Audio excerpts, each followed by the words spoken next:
My HOA president just tried to evict me from my own house. Picture this, 6:30 a.m. I'm still smelling like diesel fuel from an all-night electrical job, and this woman in $300 yoga pants hands me an eviction notice. For my house. The house I own free and clear. 30 days to vacate, Dolores Blackwood says, her acrylic nails clicking against her fake legal clipboard. Don't take it personally, sweetie. The sound of her Mercedes door slamming still echoes in my head. Personally? Lady, you just made the biggest mistake of your life. Because what Dolores didn't know was that I'd been quietly watching, documenting, recording everything she'd been doing to me and my neighbors for months. And when I walked into that courtroom with my evidence, the judge's face said it all. But I'm getting ahead of myself. Let me tell you how this nightmare started. What would you do if someone tried to steal your paid-off home? Where are you watching from? Drop those HOA horror stories below. This gets wild. Let me back up and tell you how I ended up in this war. I'm Marcus Thornfield, Mac to everyone who matters.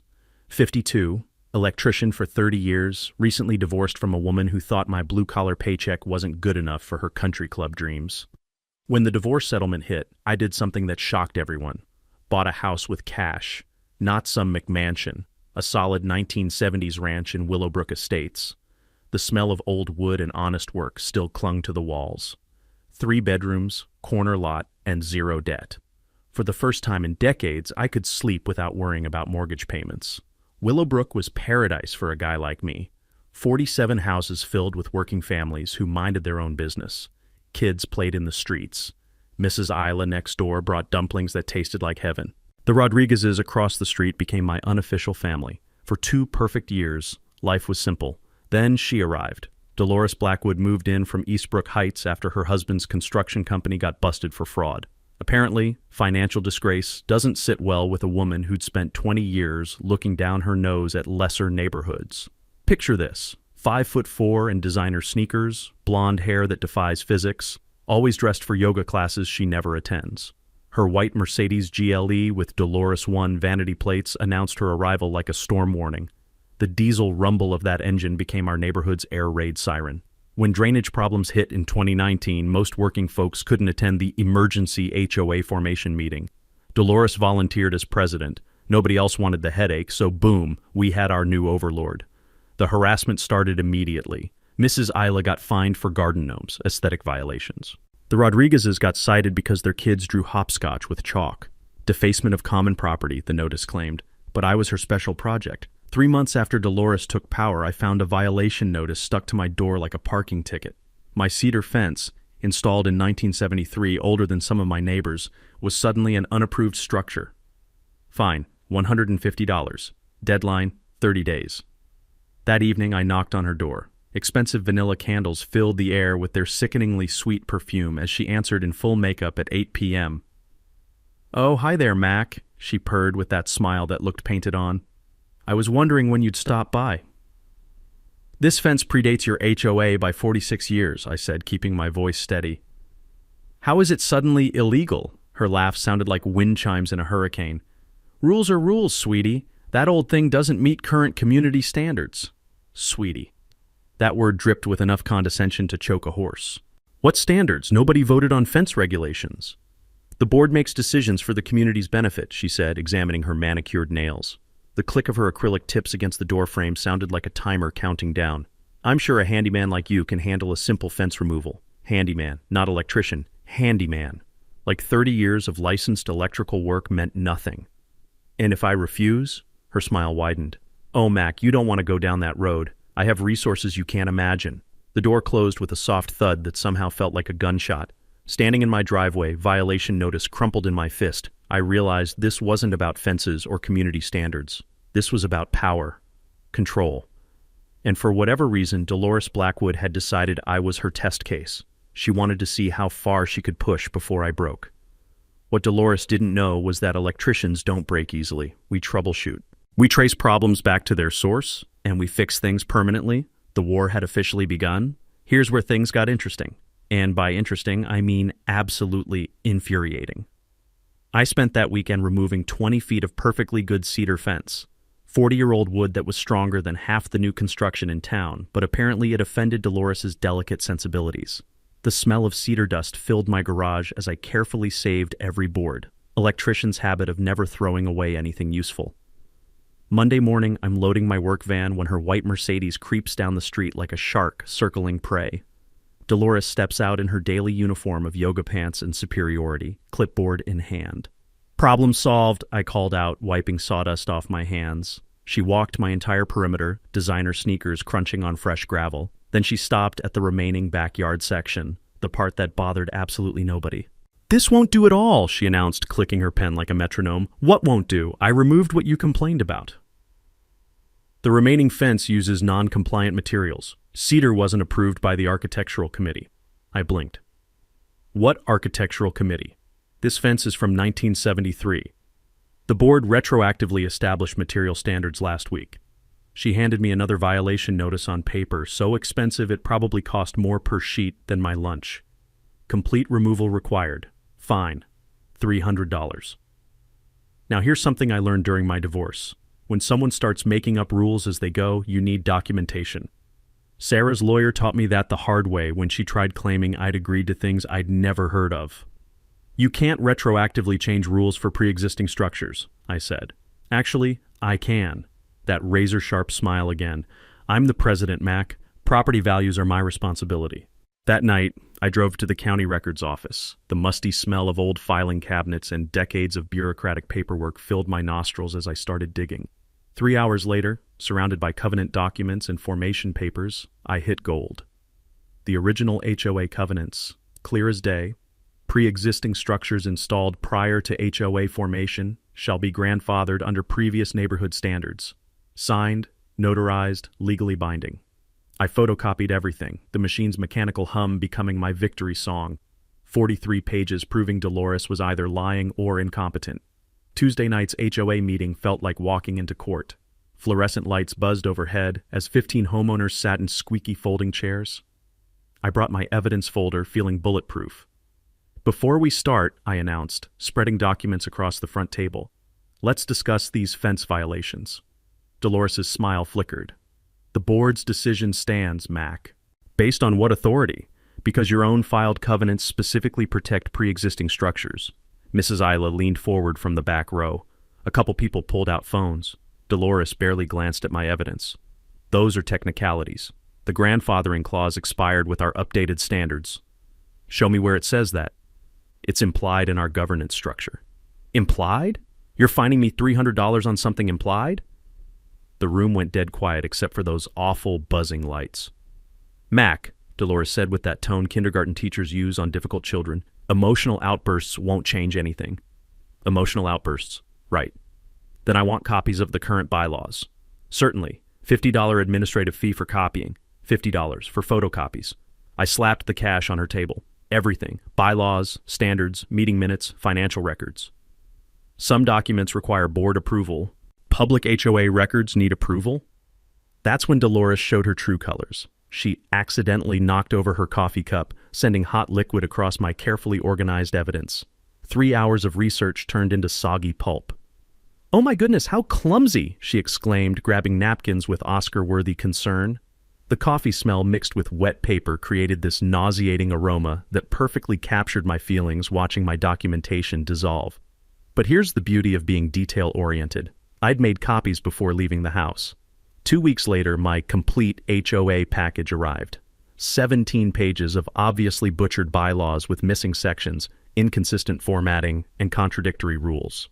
A kindergartner could see these documents had been tampered with. You know what's funny? Dolores probably thought destroying my evidence would end this. What she didn't realize was that property records are public information, and there's always more where that came from. Plus, now I had documentation of her destroying homeowner documents during an official meeting. That coffee spill just gave me 2 violations for the price of 1. The original fence harassment and evidence tampering. Standing in my kitchen that night, looking at those pathetic edited bylaws, I realized something important. This wasn't about fences or community standards or property values.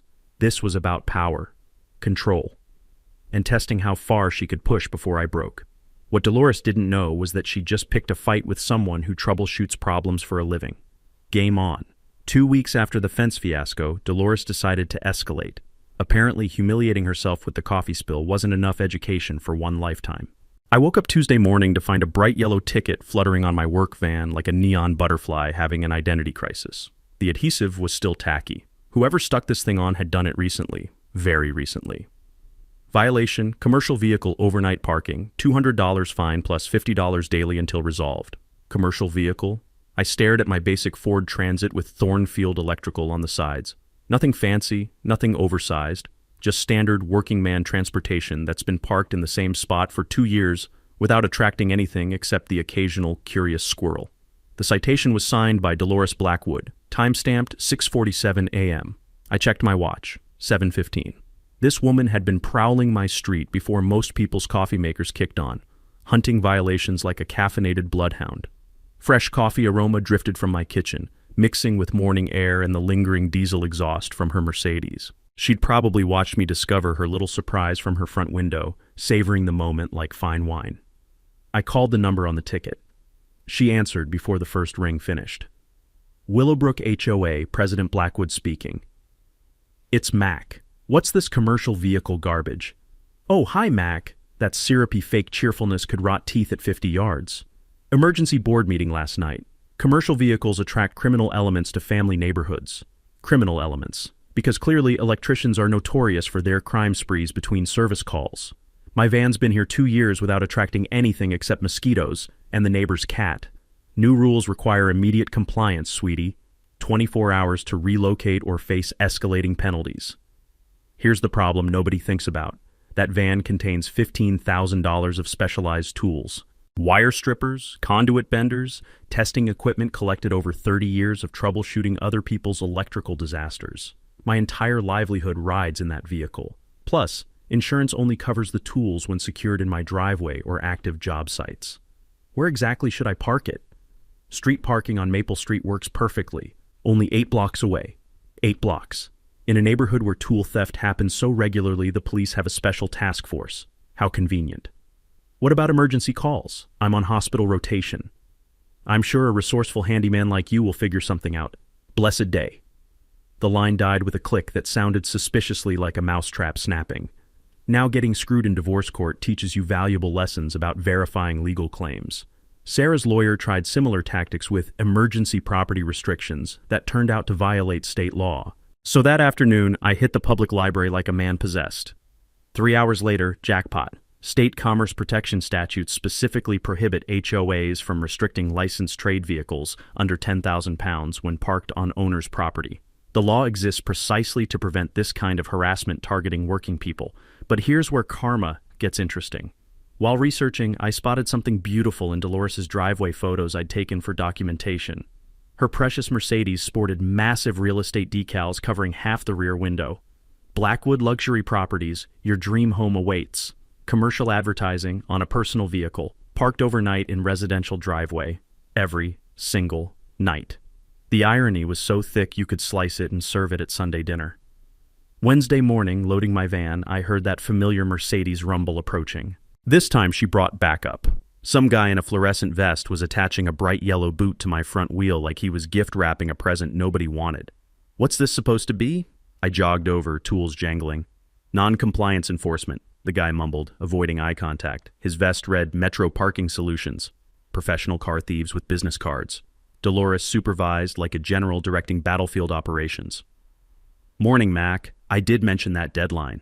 I pulled out my phone, hitting record. You're booting a vehicle in a private driveway?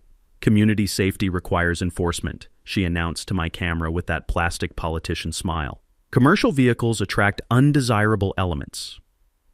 Boot guy handed me a pink removal notice. $200 to unlock my own van in my own driveway. The audacity was genuinely impressive, but Dolores just made her biggest mistake yet. I called county sheriff. Deputy Rodriguez arrived 20 minutes later, surveyed the scene, and started laughing. Not polite chuckling, full-blown belly laughing like he'd discovered the world's best comedy show happening in my driveway.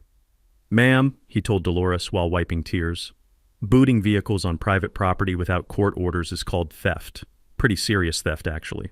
Her face cycled through colors like a mood ring having a nervous breakdown. HOA Enforcement Authority. Covers public areas, maybe. This is his property, that he owns. Rodriguez pointed at boot guy. Remove it now, before I arrest both of you for criminal mischief. That boot disappeared faster than free beer at a construction site. As they fled, Rodriguez quietly handed me his card. Document everything. This woman's building a federal case against herself. That evening, reviewing the day's footage, one thing became crystal clear. Dolores wasn't just getting desperate, she was getting stupid. Just when I thought Dolores had exhausted her creativity, she pulled out the nuclear option. And by nuclear option, I mean a scheme so breathtakingly audacious it belonged in a masterclass on suburban warfare. 3 weeks after the boot fiasco, I found an envelope under my door thick enough to stop a bullet, hand-delivered during the night like some kind of real estate ninja had struck while I slept. The paper felt heavier than my mortgage documents used to, expensive stock with embossed letterhead that screamed, "I spent your mortgage payment intimidating you." Property value depreciation assessment, immediate payment required. The smell of that premium paper mixed with my morning coffee created this stomach-churning combination that perfectly matched my mood reading the contents. According to this literary masterpiece, a professional property assessor had determined my humble ranch house was destroying neighborhood values by $30,000, 30 grand, for existing while blue collar. The assessment bore the signature of one Richard Blackwood, certified property evaluation specialist.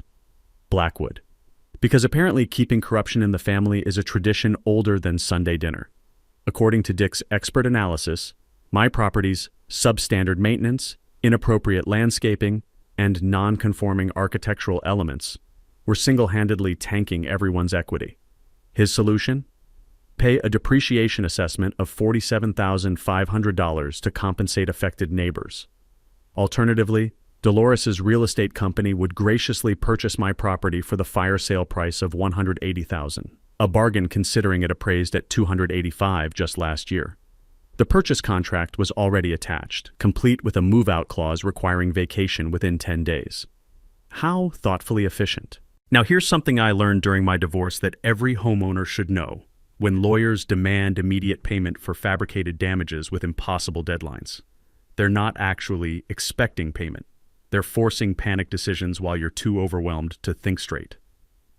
I called Rebecca Martinez, the real estate attorney who'd saved my skin during the divorce proceedings.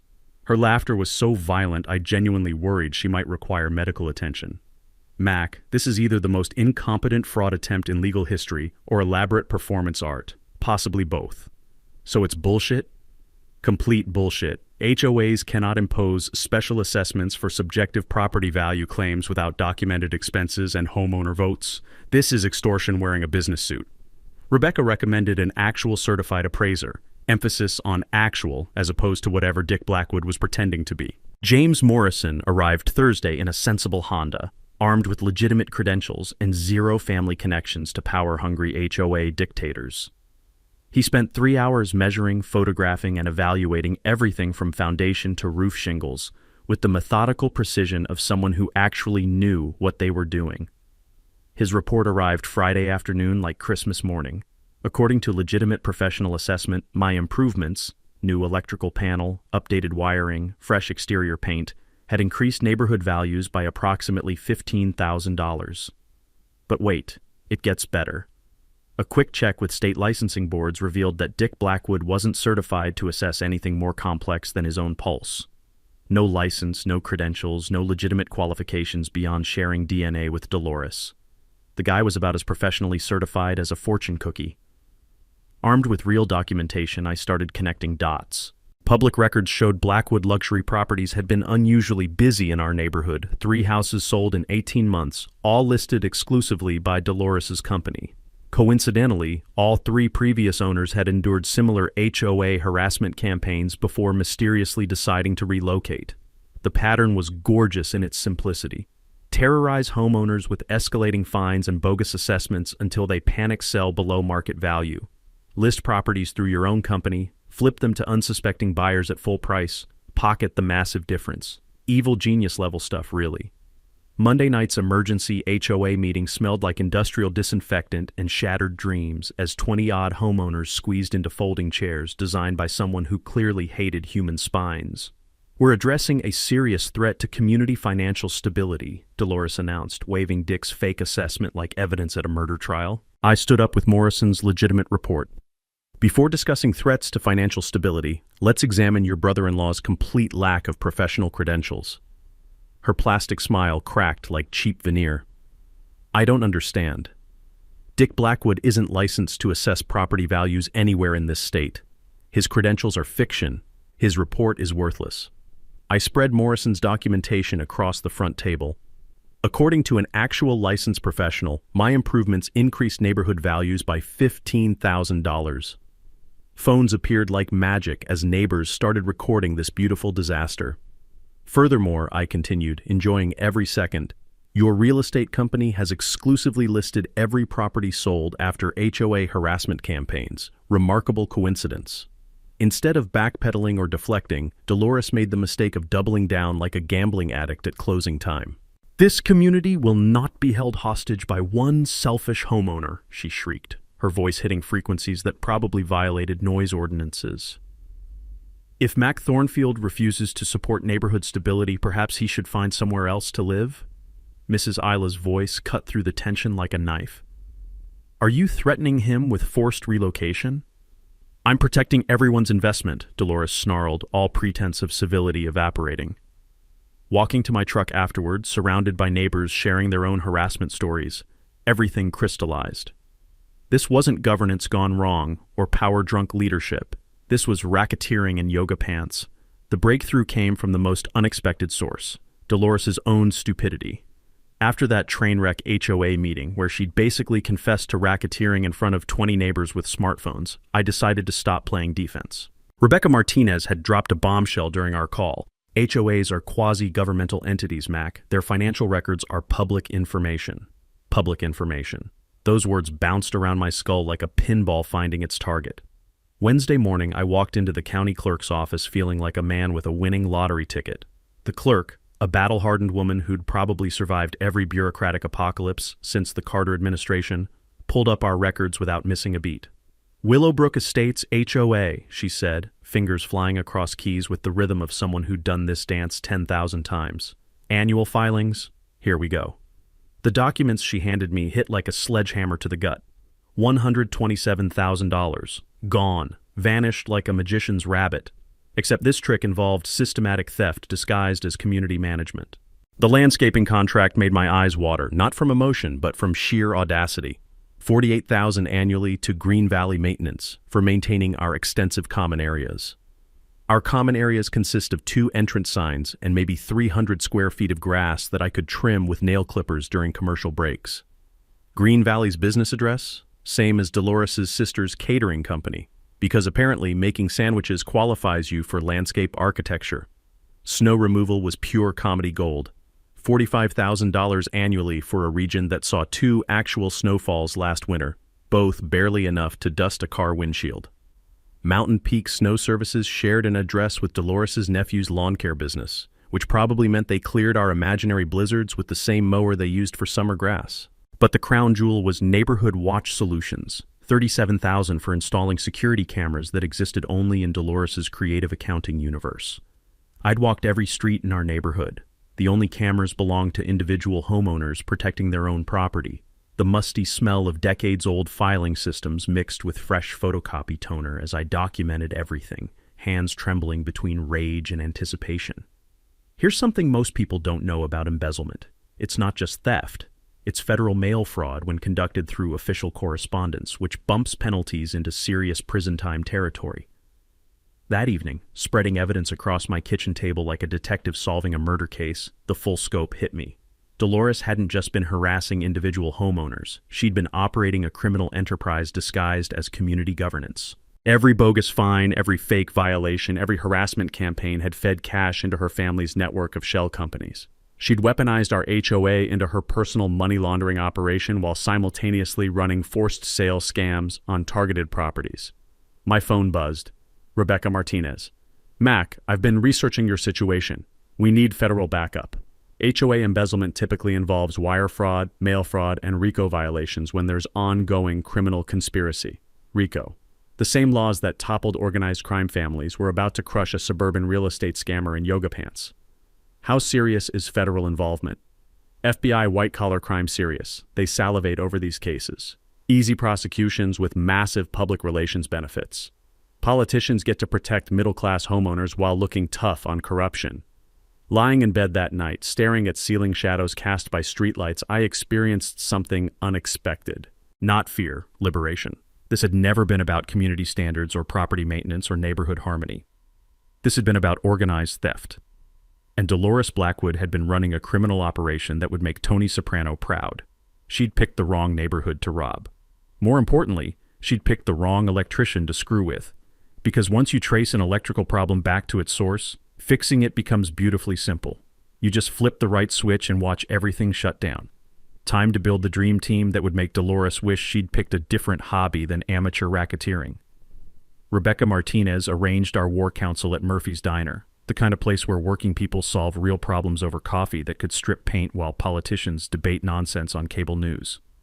The vinyl booths smelled like decades of honest conversations and bacon-grease justice. "Mac, meet Troy Adamson from Channel 7 Investigative," Rebecca said, gesturing to a guy who looked like Central Casting's idea of a crusading reporter. Perfectly pressed shirt, notebook already out, eyes that probably saw corruption in grocery store receipts. Troy's handshake felt like he'd confronted more crooked officials than most people meet at church socials.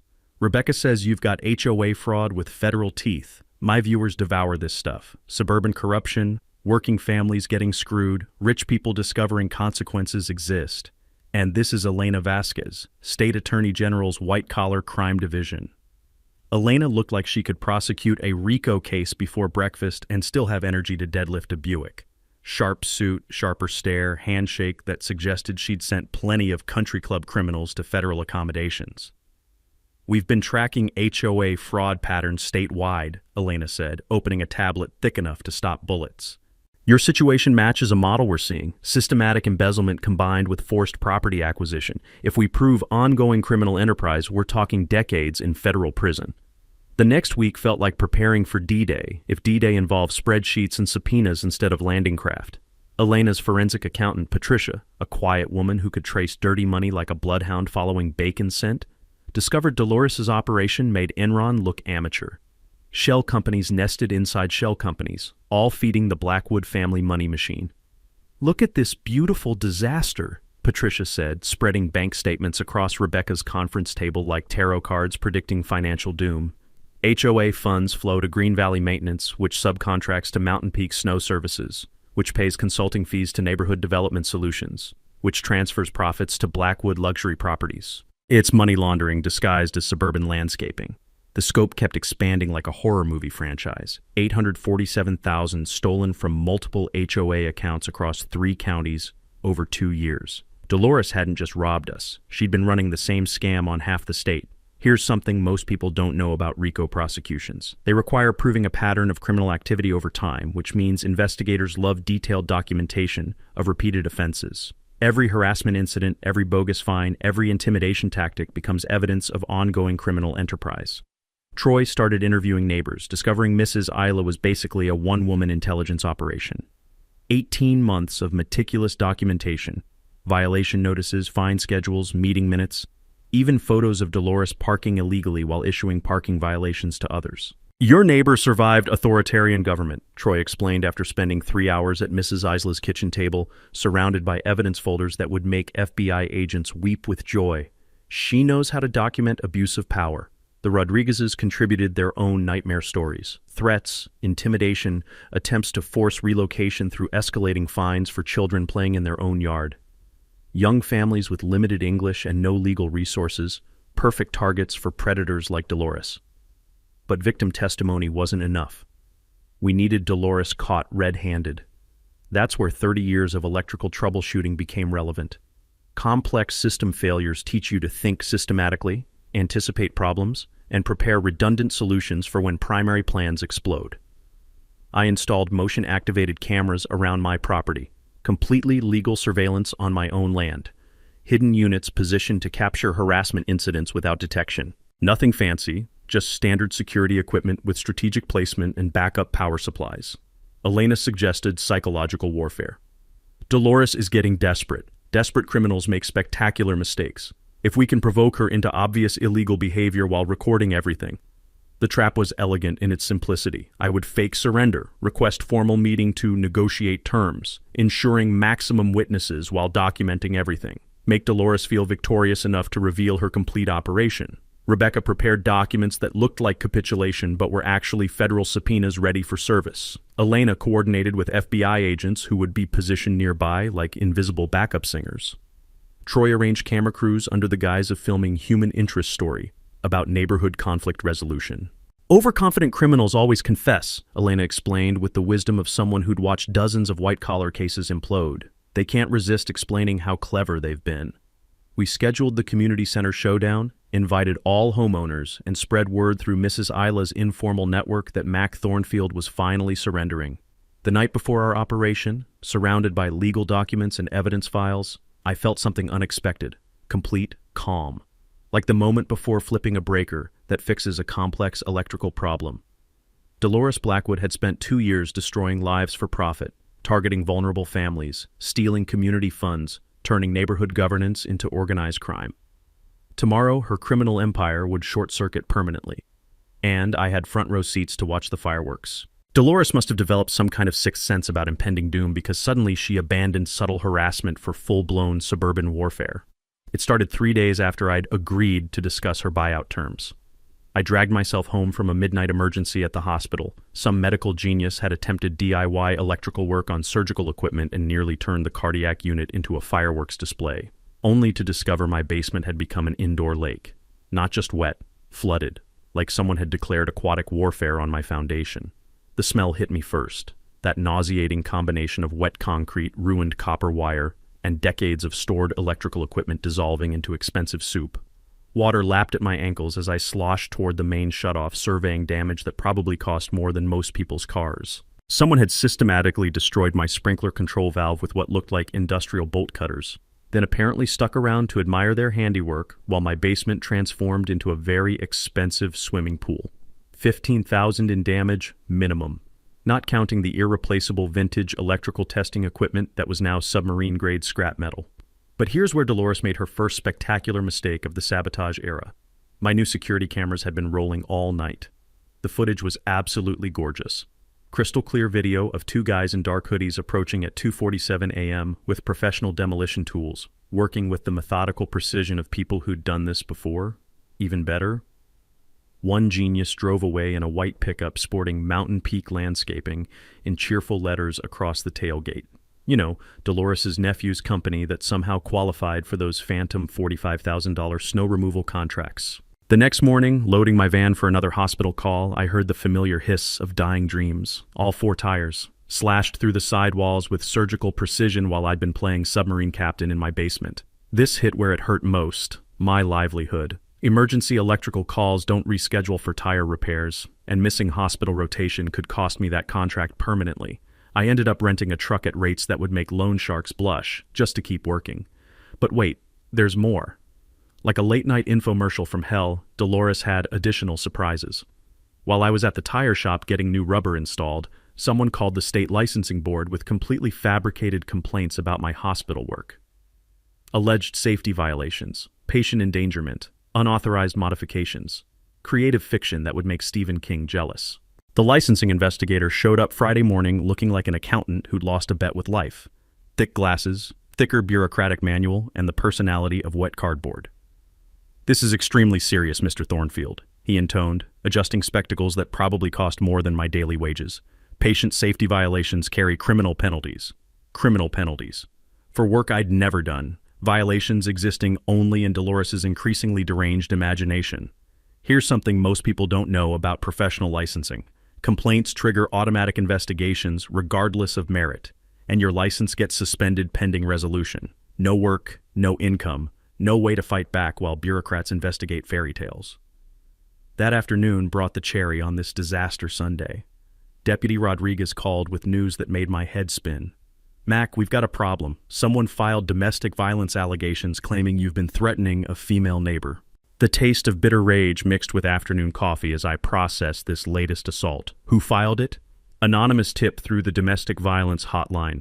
Claims you've been making verbal threats against Dolores Blackwood, stalking behavior, intimidation tactics.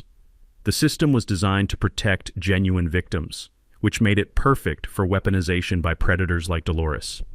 Anonymous complaints trigger automatic investigations. Restraining orders get issued based on allegations alone. her word against mine, with legal presumption favoring the victim. Rodriguez, you know this is complete bullshit. I know, but I have to investigate. Protocol. His voice carried the bone-deep exhaustion of good cops forced to waste time on fabricated crimes while real criminals operate freely. Document everything, Mac. This woman's building a case that's going to explode in her face. Monday's mail delivery brought the legal masterpiece, a restraining order prohibiting approach within 500 feet of Dolores Blackwood or her property, which would have been manageable except her house sat directly between mine and the only road exit from our neighborhood. Technically, I couldn't leave my own neighborhood without violating a court order. The beautiful irony tasted like copper pennies as I read the legal document. Dolores had effectively placed me under house arrest using the justice system as her personal enforcement army. But here's the thing about systematic criminal harassment. It creates documented patterns, and patterns become prosecutable evidence when you're recording everything. My cameras caught the landscaping truck during sprinkler destruction. Phone records would trace anonymous tips to burner phones purchased near Dolores's office. The licensing complaint contained insider details about hospital electrical systems that only contractors with recent access could know. That evening, Elena called with news that made everything click into focus. Mac, she's accelerating because she's panicked. This harassment level suggests someone who knows law enforcement is closing in. So what's her end game? Complete financial and legal destruction. Break you so thoroughly that selling becomes your only survival option. Sitting in my kitchen that night, surrounded by evidence of escalating crimes, I realized Dolores had made the mistake of her criminal career. She thought increasing pressure would make me fold faster. Instead, she just provided enough federal felonies to guarantee decades in prison. With my electrical license suspended and a restraining order keeping me trapped in my own neighborhood like some kind of suburban prisoner, Dolores decided to go for the nuclear option.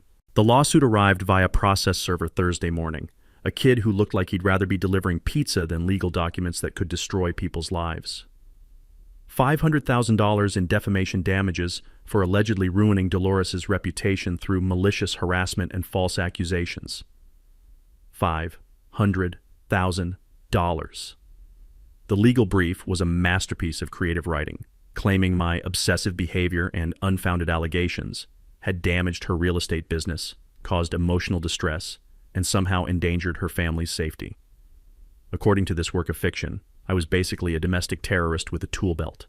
But the real genius move came buried on page 17, a motion for emergency asset seizure to protect defendants' ability to pay damages. They wanted to freeze my bank accounts, put a lien on my house, and essentially render me financially dead while the case worked through the courts.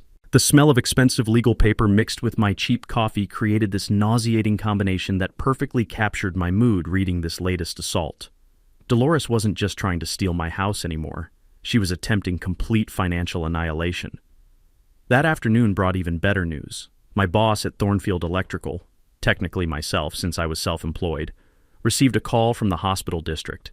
Due to ongoing legal issues and licensing concerns, my emergency services contract was being temporarily suspended pending resolution. No license, no income, no way to pay for legal defense against a $500,000 lawsuit. The noose was tightening with surgical precision. But here's where Dolores's psychological profiling failed her completely. She'd been operating under the assumption that I was some working-class pushover who'd collapse under sufficient pressure. What she didn't understand was that electricians don't break, we troubleshoot. I called Elena Vasquez that evening. They're trying to seize my assets before I can fight back. Standard white-collar intimidation, Elena said with the calm of someone who'd seen this playbook before. Overwhelming legal pressure designed to force immediate capitulation. But Mac, they just made a critical error. How so? Emergency asset seizure requires probable cause of actual damages. Dolores will have to present evidence in court next week under oath, explaining exactly how you damaged her business. And will be there with federal agents, recording everything she says for her upcoming criminal trial. Meanwhile, the neighborhood pressure campaign intensified. Someone had been spreading medical rumors about my psychological instability. Claims that I was suffering from post-divorce mental breakdown, making irrational decisions, possibly dangerous to myself and others. Mrs. Isla told me Saturday morning that 3 different neighbors had expressed concern about my behavior, suggesting maybe I needed professional help to deal with my obvious stress issues. The gossip network was operating with military efficiency, Even worse, someone had convinced the homeowners to sign a petition requesting my voluntary commitment for psychological evaluation, 17 signatures demanding I be institutionalized for the safety of the community. The petition smelled like Dolores's vanilla candles when Mrs. Isla showed it to me, artificial, cloying, designed to mask something rotten underneath. But the beautiful thing about systematic harassment campaigns is they create paper trails. Every false allegation, every forged signature, every abuse of legal process becomes evidence of criminal conspiracy. Sunday evening brought the final escalation attempt. Dolores's lawyer called with an offer that sounded like negotiations between kidnappers and hostages. "Mr. Thornfield, my client is prepared to be reasonable." The voice oozed through my phone like used car salesman charm. "She'll withdraw all legal actions and drop the asset seizure motion in exchange for immediate property sale at current market value." Current market value. After 18 months of systematic harassment designed to crater my property's worth. What's her definition of current market value? $160,000. Cash sale, 10-day closing, non-disclosure agreement included. $160,000 for a house that appraised at $285,000 last year, plus a gag order preventing me from ever discussing what they'd done. "She's feeling generous today," I said, letting sarcasm drip through the phone line like battery acid. "Mr. Thornfield, I strongly advise accepting this offer. The alternative is complete financial ruin through protracted litigation you cannot afford." "The alternative?" "Right. I'll need to think about it," I said, playing my part in this theatrical performance. "You have 48 hours. After that, the offer expires and litigation proceeds to asset seizure." 48 hours. Just enough time for panic to set in, for rational decision-making to collapse under pressure, for desperation to override common sense. After hanging up, I sat in my kitchen reviewing the master plan one final time. Tuesday's community center meeting was set. Federal agents were positioned. Media crews were ready. Legal documents were prepared for immediate service. Dolores had spent months building what she thought was an airtight case for stealing my property. What she'd actually built was an airtight case for her own federal prosecution. In less than 48 hours, her criminal empire would collapse like a house of cards in a hurricane, and I had front row seats to watch justice finally arrive in yoga pants and handcuffs. Tuesday evening arrived like Christmas morning for someone who'd been very, very good all year. The Willowbrook Community Center hadn't seen this much excitement since the Great Bake Sale controversy of 2018. 89 residents packed into folding chairs that squeaked like a symphony of rusty hinges, drawn by word that Mac Thornfield was finally surrendering to HOA President Dolores Blackwood. The smell of industrial floor cleaner mixed with nervous anticipation as neighbors filed in, some clutching popcorn like they were attending dinner theater. Troy Adamson's Channel 7 crew had positioned cameras strategically around the room, ostensibly filming a human interest story about neighborhood conflict resolution. Dolores arrived fashionably late in her white Mercedes, stepping out like a queen approaching her coronation. Designer blazer, perfect hair, briefcase that probably cost more than most people's monthly rent. She'd brought her lawyer plus 3 supportive board members who looked like they'd rather be anywhere else on earth. "Ladies and gentlemen," she announced, voice carrying that triumphant tone of someone who believed victory was inevitable, "we're here to resolve a situation that's been disruptive to our community for far too long." I sat in the front row, looking appropriately defeated. Shoulders slumped, head down, the picture of a man who'd finally accepted his fate. Elena Vasquez and Rebecca Martinez sat 3 rows back, appearing to be random concerned citizens rather than federal prosecutors armed with enough evidence to topple a small government. "Mr. Thornfield has requested this meeting to discuss terms for peacefully resolving our property standards dispute," Dolores continued, savoring each word like fine wine. "I'm pleased to announce we've reached an amicable agreement." The crowd murmured appreciatively. Several neighbors nodded approval, probably relieved that the neighborhood drama was finally ending. "Mac," Dolores said, turning to me with that plastic smile that never reached her eyes, "would you like to share your decision with the community?" I stood slowly, pulling a folded document from my jacket pocket. The paper rustled in the sudden quiet as I approached the podium, every eye in the room focused on my apparent surrender. "Thank you, Dolores," I said, voice carrying just the right note of resignation. "You're absolutely right. It's time to resolve this situation once and for all." I unfolded the document, cleared my throat, and began reading in a voice loud enough for everyone to hear clearly. "Dolores Blackwood, you are hereby served with a federal subpoena to appear before a grand jury investigating charges of mail fraud, wire fraud, embezzlement, and racketeering under the RICO Act." The room went dead silent. You could have heard a pin drop on carpet. Dolores's face cycled through emotions like a broken traffic light: confusion, recognition, disbelief, then growing horror as federal agents stepped forward from their positions around the room. "Federal Bureau of Investigation," announced Agent Sarah Isla, flashing credentials while moving toward the podium. "Dolores Blackwood, you're under arrest for conspiracy to commit fraud, embezzlement of homeowner association funds, and operating a criminal enterprise." The community center erupted. Gasps, shouts, smartphones appearing like magic as everyone started recording simultaneously. Dolores tried to back away from the podium but found herself surrounded by federal agents who'd been strategically positioned throughout the crowd. "This is ridiculous!" she shrieked, her carefully maintained composure shattering like cheap glass. "I'm the victim here. He's been harassing me for months." Troy Adamson stepped forward, microphone in hand, cameras rolling. "Miss Blackwood, how do you respond to evidence showing you embezzled over $800,000 from multiple HOA accounts?" I never. This is a setup." "What about the systematic harassment campaign against homeowners who refuse to sell their properties to your real estate company?" Elena Vasquez approached the podium, holding a thick evidence folder. "Ladies and gentlemen, the federal investigation has uncovered extensive documentation of criminal activity spanning 2 years across multiple communities." She opened the folder, displaying bank records on the community center's overhead projector. Fraudulent contracts with shell companies, embezzled funds, systematic harassment of targeted homeowners, and conspiracy to commit mail fraud through abuse of official HOA correspondence. The crowd noise grew louder as neighbors realized the scope of what they'd witnessed. Mrs. Isla stood up in the back row, raising her voice above the chaos.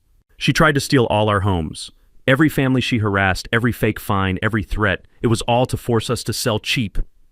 Dolores, now in handcuffs, made one final desperate attempt at damage control. "You don't understand. I was protecting property values. This neighborhood needed proper management." "By stealing $800,000? Troy asked, shoving his microphone closer. "I never stole anything. Those were legitimate business expenses." Agent Isla smiled grimly. "Ma'am, you have the right to remain silent. I strongly suggest you use it." As they led Dolores away, the community center erupted in spontaneous applause. 2 years of fear, intimidation, and systematic abuse had finally ended with handcuffs and federal charges. Standing at that podium, watching my tormentor being escorted out in custody while cameras rolled and neighbors cheered, I felt something I hadn't experienced in years: complete satisfaction. Justice had finally arrived in Willowbrook Estates, and it looked absolutely beautiful. 6 months later, justice had been served with all the satisfaction of watching a perfect electrical circuit finally complete. Dolores Blackwood pleaded guilty to 14 federal charges rather than face trial where the evidence could have convicted a corpse. 4 years in federal prison, $2.3 million in restitution, and lifetime banishment from any HOA role ever again. Her criminal network, fake assessor brother-in-law, landscaping nephew, shell company accomplices, all received matching federal accommodations. The judge's sentencing comments still give me goosebumps. In 30 years on this bench, I've rarely witnessed such calculated exploitation of homeowners. This defendant transformed community governance into organized crime, targeting working families and immigrants with systematic harassment designed to steal their homes. My electrical license was reinstated with official apologies and a letter of commendation. The hospital district renewed my contract with a substantial raise for demonstrating exceptional integrity under extreme adversity. Apparently, surviving federal investigations makes excellent job references. The basement restoration, funded by Dolores's frozen assets, resulted in better equipment than what got destroyed. Sometimes karma upgrades your tools while dispensing justice. But the real magic happened in our neighborhood transformation. Mrs. Isla became HOA president by unanimous acclaim, implementing radical concepts like financial transparency and actual democracy. Monthly dues dropped to $35 for legitimate services only. Board meetings transformed into neighborhood social gatherings where the smell of homemade cookies replaced the stench of corruption. The Rodriguez's family started hosting monthly block parties that fill the air with authentic Mexican cooking aromas and children's laughter echoing off houses where families now feel safe. Their kids draw hopscotch squares on every sidewalk without fear of violation notices. Property values jumped 23% after the development threat vanished and word spread about our crime-free governance. Homebuyers apparently prefer neighborhoods where presidents don't moonlight as federal criminals. Our case triggered statewide HOA reform legislation. I testified before lawmakers who actually listened, helping pass the Homeowner Protection Act. requiring damage proof before fines, limiting harassment authority, creating appeal processes for disputed violations. They nicknamed it Max Law in the Capitol, which still makes me smile while drinking morning coffee. The restitution money created something beautiful, the Homeowner Defense Scholarship, providing legal aid for future HOA abuse victims. Mrs. Isla coordinates with immigrant advocacy groups, connecting vulnerable families with resources to fight predatory governance. Sarah and I, watching your ex-husband systematically dismantle organized crime while maintaining his principles makes a woman reconsider her life choices. We started dating again, taking it slow, building something stronger than our first attempt. She moved back in last month. The engagement ring appeared during a quiet dinner where we discussed second chances and learning from shared battles. Surviving federal criminal investigations together beats traditional couples therapy. Our annual Corruption-Free Community Festival happens this weekend, celebrating diversity, unity, and the simple pleasure of living without fearing your own neighbors. Local media covers it as their favorite feel-good story about ordinary people defeating extraordinary corruption. Here's what this nightmare taught me. Document everything religiously, research your rights thoroughly, build coalitions strategically, and never underestimate patient investigation. Individual resistance usually fails, but organized communities become unstoppable forces. Most importantly, sometimes you must fight for what's yours, even when systems seem designed to crush working people without political connections or unlimited legal budgets. Dolores believes she could steal homes from vulnerable families without consequences. She miscalculated spectacularly. The taste of victory is sweeter than any coffee I've ever brewed. Every morning, I wake up in my paid-off house, in my corruption-free neighborhood, married to the woman I love, surrounded by neighbors who've become genuine friends. The American dream, defended and preserved through ordinary people refusing to surrender to extraordinary greed. Sometimes David really does beat Goliath. Sometimes the system actually works when good people force it to work. Sometimes justice arrives exactly when you need it most. So here's my challenge. Share your HOA nightmare story in the comments below. You might discover how many people have fought similar battles and won. Your experience could help someone else realize they're not powerless against corruption. And if you enjoyed watching justice triumph over suburban tyranny, smash that subscribe button and join the Karen Stories community for more tales of everyday heroes taking on corrupt systems and winning. Because when ordinary people stand up to extraordinary corruption, beautiful things happen. And that's a story worth telling.